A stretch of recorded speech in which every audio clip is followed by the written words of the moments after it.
नमस्कार, जय हिंद दोस्तों। मैं मैं अक्षय मुदगल स्वागत करता हूं आपका आपके चैनल अरुणोदय क्लासेस पर।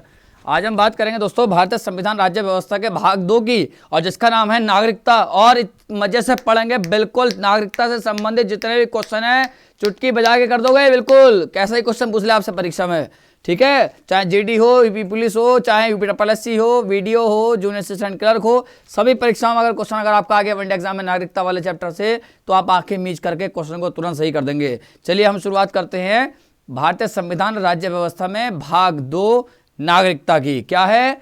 नागरिकता। जो चीज समझ में नहीं आए इसको कमेंट्स में कर दीजिएगा। इसका जो पार्ट 2 आएगा उसमें उनको बता दिया जाएगा। ओके, चलिए। भारत माता की जय। भारत माता की जय भी बोलना जरूरी है दोस्तों। बिल्कुल हमें गर्व है कि हम भारतीय हैं। चलिएगा हम शुरू करते हैं दोस्तों। बिल्कुल अब शांत हो जाइए। बिल्कुल दोस्तों हमारा टॉपिक है आज नागरिकता। क्या है दोस्तों?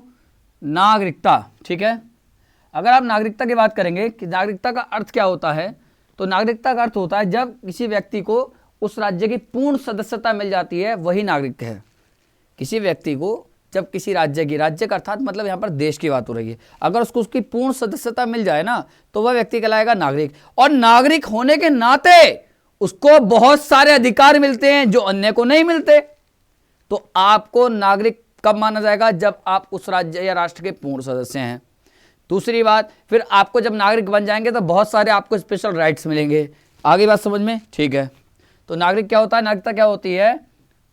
जब कोई व्यक्ति किसी राज्य इसी को हम यहां पर राष्ट्र के संदर्भ में समझेंगे कि पूर्ण सदस्यता मिल जाए, पूर्ण सदस्यता मिल जाए, मिल गई, वही नागरिकता है। अब पूर्ण सदस्यता मिलने के कारण उसको कुछ स्पेशल अधिकार मिलेंगे, तो उसको विशेष राजनीतिक और नागरिक अधिकार मिलते हैं। विशेष राजनीतिक और नागरिक अधिकार प्राप्त हो जाते हैं। तो मेरी उम्मीद है कि आपको बात समझ में आएगा। तो नागरिकता क्या है? जब कोई व्यक्ति किसी राज्य की पूर्ण सदस्यता ले लेता है तो वह नागरिक हो जाता है। प्लस पूर्ण सदस्यता मिलने पर उसके कारण उसको कुछ विशेष अधिकार मिलते हैं, जैसे राजनीतिक और नागरिक अधिकार मिल जाते हैं। यहां तक बात क्लियर हुई। अब हम बात करते हैं नागरिकता की दूसरी बात। इसका स्क्रीनशॉट ले लीजिए आप, देखिएगा। दूसरी बात दोस्तों ये है, अगर हम नागरिकता की बात करेंगे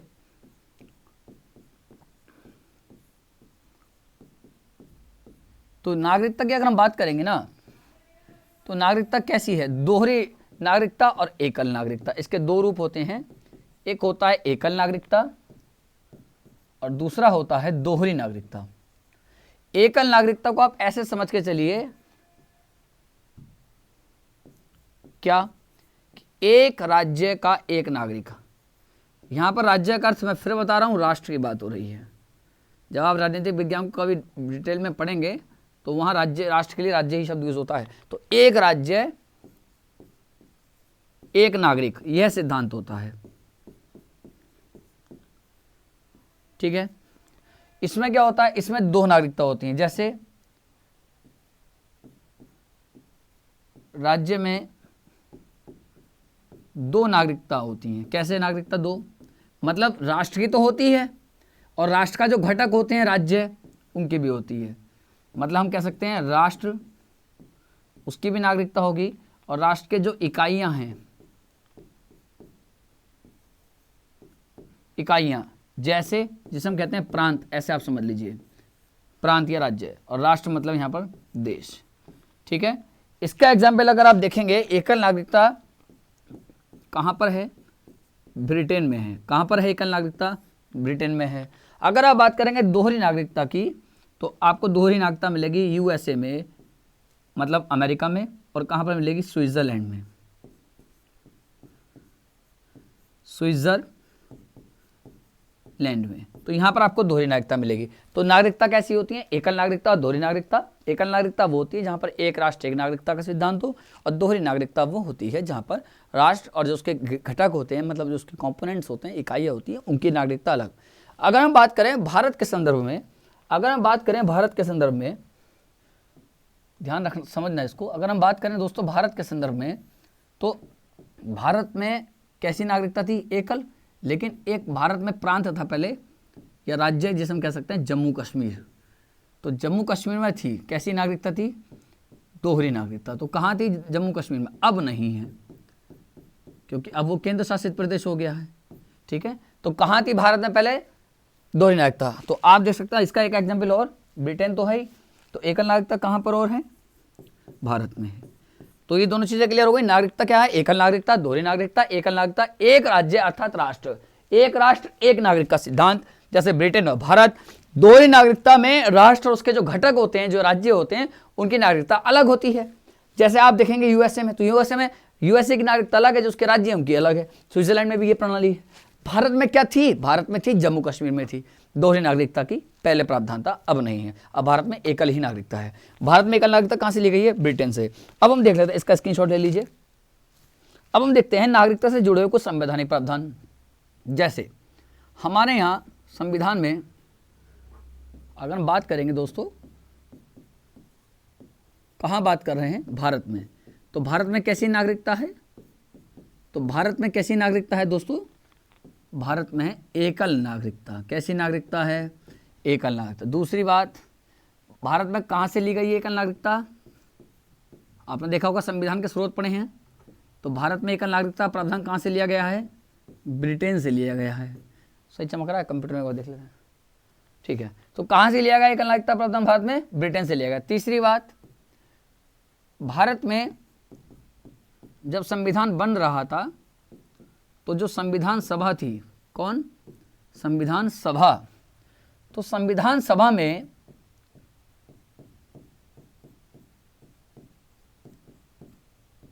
नागरिकता पर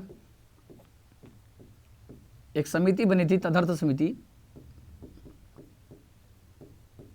कौन सी बनी थी, तदर्थ समिति बनी थी। और इस समिति के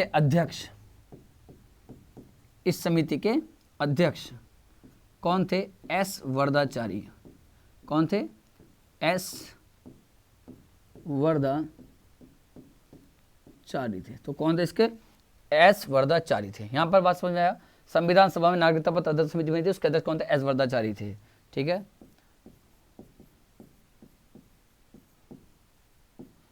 संविधान में नागरिकता ऐसा प्रावधान था, आपने देखा होगा, सुना होगा कि 26 नवंबर 1949 को संविधान के कुछ प्रावधान लागू कर दिए गए थे, तो उनमें से एक नागरिकता भी था, ठीक है। तो संविधान में नागरिकता के प्रावधान, इनका स्क्रीनशॉट लेते रहिएगा। मेरा पढ़ाने का उद्देश्य ये होता है, देखिएगा, मैं यह तो नहीं कह सकता कि आयोग इस परीक्षा में या आने वाली परीक्षाओं में कहां से क्वेश्चन उठाएगा, लेकिन हम अपनी तैयारी को सुपर से सुपर बना सकते हैं। किस सिद्धांत से, हम ये तय नहीं कर सकते कि कहां से क्वेश्चन पूछ सकता है, लेकिन हम यह तो तय कर सकते हैं कि सिलेबस के अकॉर्डिंग जो भी सब्जेक्ट का टॉपिक पढ़ेंगे, उस टॉपिक को ऐसा पढ़ लेंगे कि क्वेश्चन अगर वहां से आया ना, क्वेश्चन वहां से उठ गया, तो बिल्कुल भी मेरे कवरेज एरिया के बाहर नहीं होना चाहिए। वही मेरी अच्छी तैयारी है, वही मुझे सिलेक्शन की ओर लेके जाएगी। हम हर टॉपिक को इसी उद्देश्य से पढ़ेंगे कि अगर इस टॉपिक से क्वेश्चन उठा तो मेरे कवरेज एरिया के बाहर नहीं होगा, नहीं होगा, नहीं होगा। बात समझ में आ रही है। तो संविधान में नागरिकता के प्रावधान कब से लागू हुए, 26 नवंबर 1949। 26 नवंबर 1949 इस दिन क्या हुआ था, इस दिन क्या हुआ था, इस दिन क्या हुआ था दोस्तों, इस दिन आंशिक रूप से लागू हो गया था। कौन, हमारा आंशिक रूप से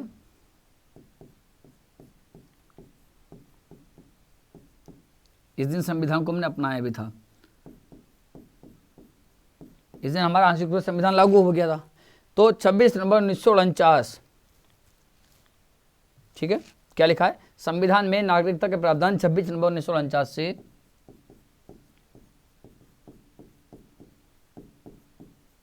सभी अनुच्छेद लागू नहीं हुए थे, आंशिक रूप से लागू हो गया था, आंशिक रूप से लागू हो गया था। आंशिक रूप से लागू होने का मतलब क्या था, आंशिक रूप से लागू होने का मतलब क्या था दोस्तों, तो आंशिक रूप से लागू होने का मतलब ये था कि जो हमारा नागरिकता है ना, मैं इसको इधर लिख दे रहा हूँ, ठीक है, दिख रहा है, दिख रहा है, जो हमारा नागरिकता है दोस्तों, ठीक है, संविधान का भाग 2 और अनुच्छेद हैं 5 से 11। तो जो लागू हुए थे वो कौन से अनुच्छेद हुए थे, 5, 6, 7, 8, 9। तो कौन कौन से लागू हुए थे इस दिन, 5, सब याद करा दूंगा, ये कौन सा अनुच्छेद में क्या है, 5, 6, 7, 8 और 9। ये अनुच्छेद वो अनुच्छेद हैं जो कब लागू हुए थे, 26 नवंबर 1949 को ही लागू हो गए थे, 10 और 11 लागू नहीं हुआ था, ठीक है। तो ये आपको दिख रहा होगा 26 नवंबर 1949 को यह प्रावधान हमारे लागू हो गए थे। तो यहाँ तक आपको क्लियर है। तो 26 नवंबर 1949 को हमारे प्रावधान लागू हुए थे। तो नागरिकता हमने देख लिया, एकल नागरिकता है, ब्रिटेन से ली गई है। संविधान सभा में जो समिति बनी थी उस समिति के अध्यक्ष कौन थे, एस वर्धाचारी थे। संविधान में नागरिकता के प्रावधान 26 नवंबर 1949 से ही लागू हो गए थे और उनमें सभी अनुच्छेद लागू नहीं हुए थे। भाग 2 में 5 से 11 तक नागरिकता दी हुई है, तो 5, 6, 7, 8, 9 ये लागू हुए थे। यहां तक आपको क्लियर है, बिल्कुल यहां तक क्लियर है। चलिएगा अब हम बात करते हैं सीधा नागरिकता पे, ठीक है, अब हम बात करते हैं सीधा नागरिकता पे।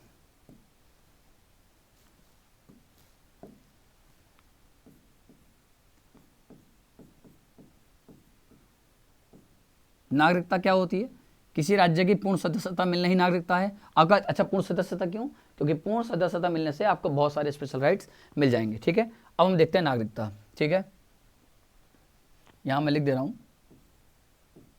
संविधान का भाग 2 और अनुच्छेद है 5 से 11। यहां तक क्लियर है भाई। चलिए अब हम एक एक अनुच्छेद करके बात करते हैं कि एक एक अनुच्छेद क्या कहता है। सबसे पहले हम देखते हैं अनुच्छेद 5। सबसे पहले हम देखेंगे, इनके स्क्रीनशॉट लेकर के नोट्स बनाते रहिएगा। हम सबसे पहले बात करेंगे अनुच्छेद 5 क्या कहता है। अनुच्छेद 5 ये कहता है कि जब संविधान लागू हुआ ना तब कौन नागरिक होगा। तो उन्होंने कहा था कि 3 शर्तें हैं, इन तीनों शर्तों में से कोई भी एक पूरी कर लो, आप भारत के नागरिक होगे। मतलब संविधान के लागू होने के समय कौन भारत का नागरिक होगा, यह बात आता है अनुच्छेद 5। तो कहता है क्या क्या संविधान के लागू होने के समय, संविधान के लागू होने के समय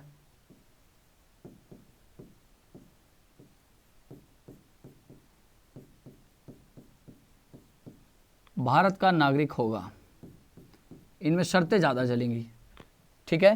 क्या शर्तें हैं, कुछ शर्तें हैं, इन शर्तों में से एक भी शर्त पूरी कर ली आपने तो आप माने जाएंगे। क्या है शर्तें पहली शर्त क्या है,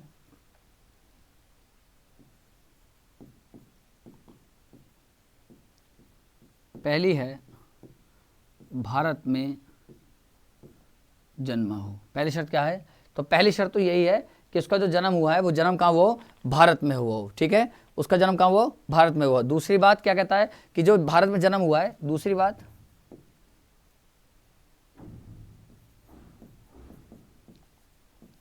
उसके माता या पिता में से कोई एक भारत का नागरिक हो, में से कोई एक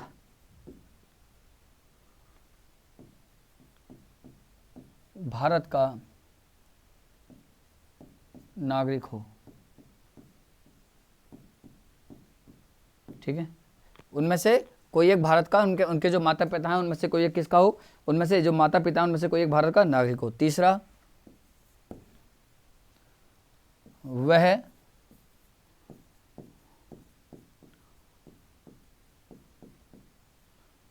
संविधान लागू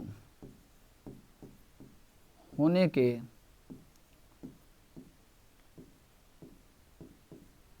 5 वर्ष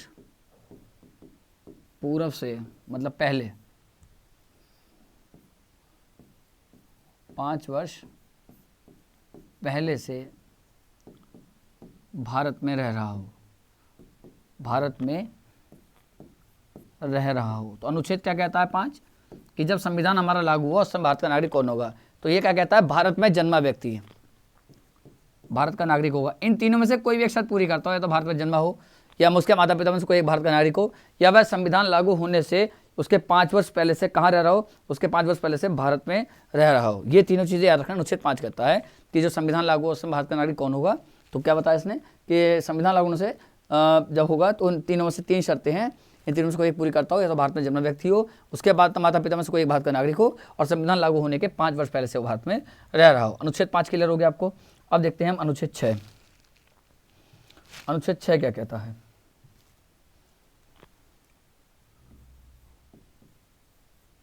आर्टिकल 6, जिसे हम कहते हैं संविधान का अनुच्छेद 6, ये कहता है कि जो पाकिस्तान से भारत आए हैं वो नागरिक कैसे बनेंगे।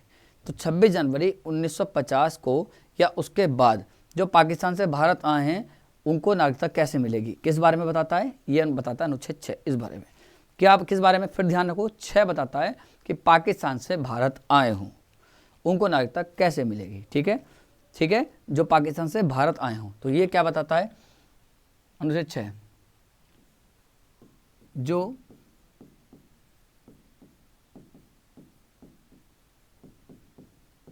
पाकिस्तान से भारत आया हो, जो व्यक्ति पाकिस्तान से भारत आया हो और उस व्यक्ति को अगर नागरिकता देनी हो तो उस व्यक्ति को नागरिकता कैसे मिलेगी, इस पे बात ये करता है, ध्यान रखना। ठीक है, पाकिस्तान से भारत आया हो, ठीक है, उसके बारे में बताता। अब ये क्या बताता है, उस व्यक्ति के दादा दादी या माँ और मतलब पिता में से कोई एक भारतीय हो, कोई एक भारतीय हो। ठीक है, अगर वो व्यक्ति जो पाकिस्तान से भारत आया है अगर वो 19 जुलाई 1948 से पहले आ गया तो कोई दिक्कत नहीं है। समझ लो, अनुच्छेद 6 कह रहा है जो पाकिस्तान से भारत आए हैं। ठीक है, अब पाकिस्तान से भारत आ रहा है तो उसके लिए तो एक शर्त ये भी है, उसके दादा या मम्मी पापा दादा दादा या दादी दादा या मम्मी पापा में से कोई एक भारत का नागरिक हो रहा हो या हो। दूसरी बात ये कह रहा है वो कि अगर वो व्यक्ति 19 जुलाई 1948 से पहले भारत आ गया हो तब कोई दिक्कत नहीं है। तो ये कह रहा है कि 19 जुलाई 1948 से पहले। ठीक है, अगर वो व्यक्ति 19 जुलाई 1948 से पहले भारत आ गया हो तो कोई दिक्कत नहीं है। अगर वो व्यक्ति पाकिस्तान से भारत 19 जुलाई 1948 के बाद आया होगा तब वह नागरिक कैसे बनेगा, तो वह नागरिक कैसे बनेगा, देखना फोन रहा अरे फोन लो क्या दो क्लास में। 19 जुलाई 1948 के बाद अगर वो पाकिस्तान से भारत आया होगा तो वो नागरिक कैसे बनेगा, तो वो अगर आया है तो कब बनेगा, यदि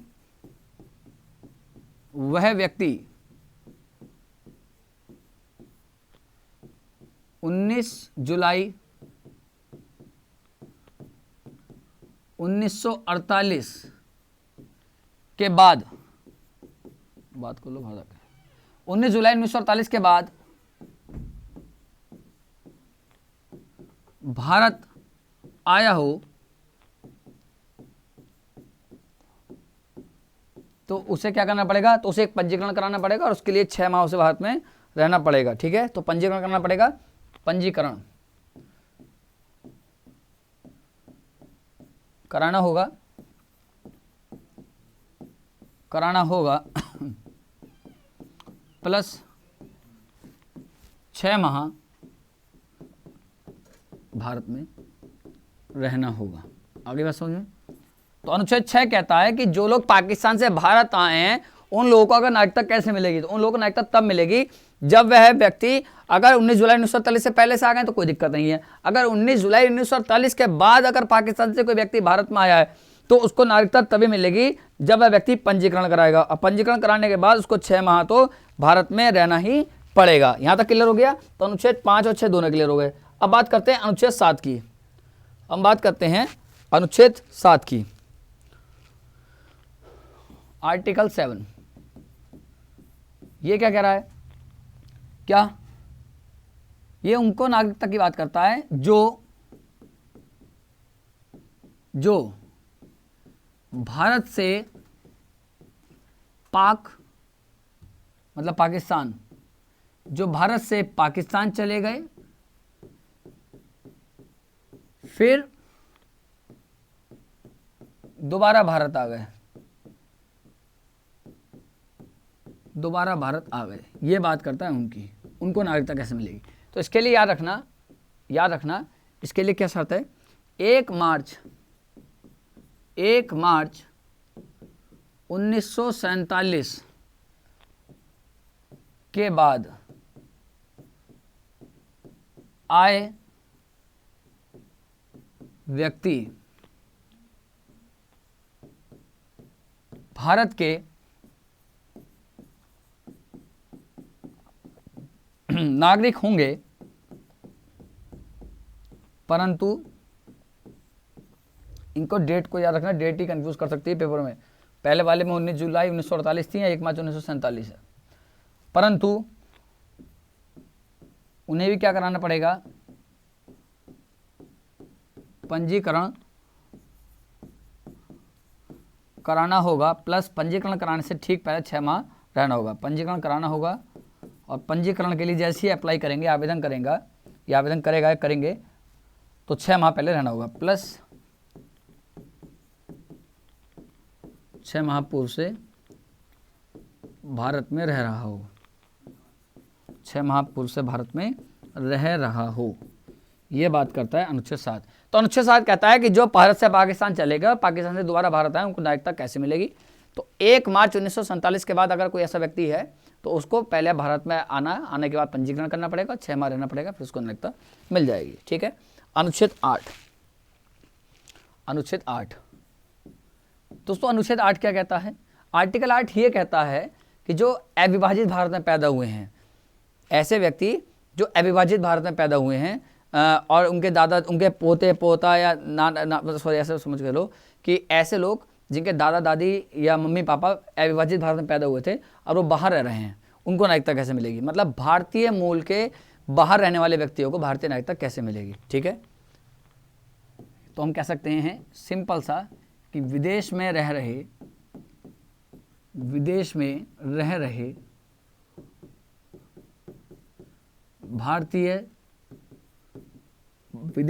भारतीय मूल के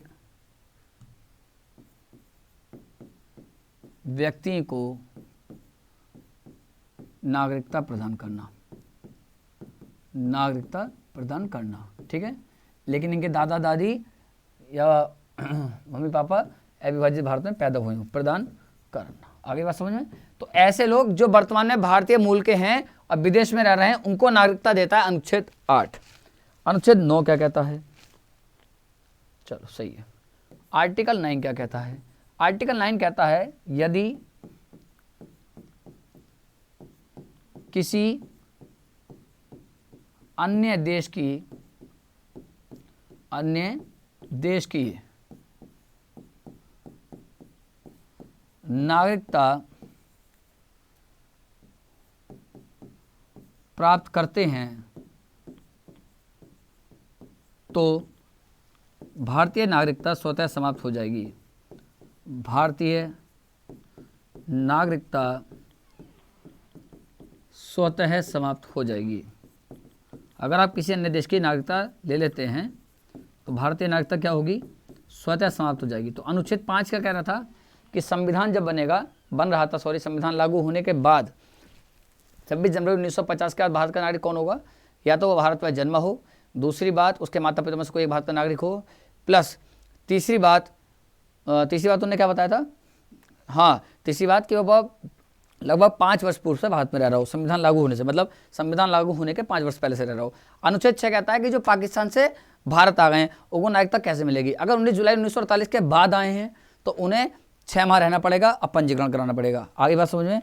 तीसरी जो अनुच्छेद 7 है वो कहता है कि भारत से पाकिस्तान चले गए फिर दोबारा आ गए, तो मतलब 1 मार्च 1947 के बाद जो ऐसे लोग आए हैं उनको फिर वही रजिस्ट्रेशन कराना पड़ेगा, 6 महीने रहना पड़ेगा। यहाँ तक क्लियर हो गया।